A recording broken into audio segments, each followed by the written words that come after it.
হবে? ঝালমুড়ি তো হই, আর ঝালমুড়ির কোনো দোকান? হ্যাঁ দেন।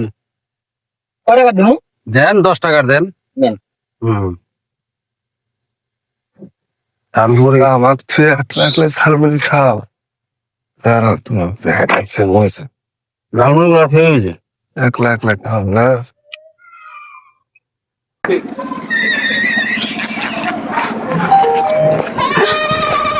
মামা ঝালমুড়ি কই গেল? ঝালমুড়ি দিছি তো, এই জায়গায় রাখছি তো। দিছেন, আমি তো খাইলামও। আরে ভাই রে, আপনি তো নিছেন, নিয়ে তো ওই জায়গায় রাখলেন মুড়িতে। আরে আপনি ভালো করে ঝালমুড়ি দেখেন, কেরা নিয়ে গেল? আপনি একটু ভালো করে দেখেন। আমি তো মুড়ি মাত্র দিলাম আপনি।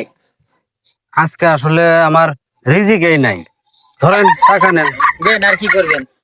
আজকে রিজিকই নাই। কেরা জানি আসছিল, হ্যাঁ। ফেলে করতে পারতেছি না। কোনো কুত্তে টুত্তেও তো দেখলাম না। মামু এক আচ্ছা। কাম হয়েছে, হ্যাঁ বড় একটা কালা কুত্তাই ছিল। তাই নাকি? ও এ কই গেল?